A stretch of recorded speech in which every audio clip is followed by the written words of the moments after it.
Стамбулда исламның жаңа сүйіктісі тастап кетті. Стамбулға қоныс аударған ислам біраз уақыттан кейін көп ұзамай жаңа ғашығын көрсетті. Алғашында интрига ретінде бетін көрсетпей күнде бір қызды құшақтап жатқан видеосын жүктеп салды. Көптеген желі қолданушылары бұл бейтаныс қызды Шынар деп ойлады. Жақын достары Шынармен қайта қосылғаныңызға қуаныштымыз деп жазды. Бірақ ол қыз Шынар емес. Бір аптадан кейін ислам ол қыздың түрін көрсетті. Шынар емес, шашы ұзын бірақ Шынарға ұқсайтын қыз еді. Ол да Шынар сияқты мысықтардың қасында жүрді. Ислам ресми түрде жұп атанғанын, сүйіктісін тапқанын хабарлады. Ислам сол қызбен романтикалық күндер мен түндерді өткізді. Романтикалық сезімге толы видеолар жариялады. Әйтсе де оның көзіндегі мұң әлі көрініп тұрды. Желі қолданушылары Шынардан артық ештеңе таппайсың деп жазды.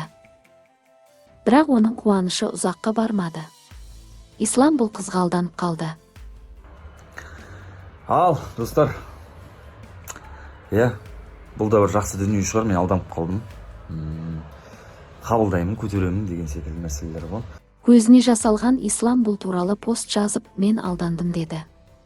Осылайша исламның Шынардан кейінгі екінші өмірі басталмай тұрып аяқталды. Аслы ханымға өміріндегі қиындықтар туралы сыр айтты. Шынар туралы ашы шындықты жайып салды. Естеріңізге сала кетейік, Ислам мен Шынар былтыр ресми түрде ажырасқан болатын. Шынар босанар алдында Исламды тастап төркінге кетіп қалған болатын. Яғни Семей қаласында Исламның ұлы дүниеге келді. Ол кезде баласын Исламға тіпті көрсетуден бас тартты. Шынар желі арқылы екі жаққа кеткенін айтты. Ал Ислам Инстаграм парақшасына кіруден бас тартты. Содан Шынар баласымен Алматыға оралды. Бірақ Исламның үйіне емес, өзіне бірнеше жаңа үй сатып алып, іскерлік және психологиялық тренингтерге белсене қатысты.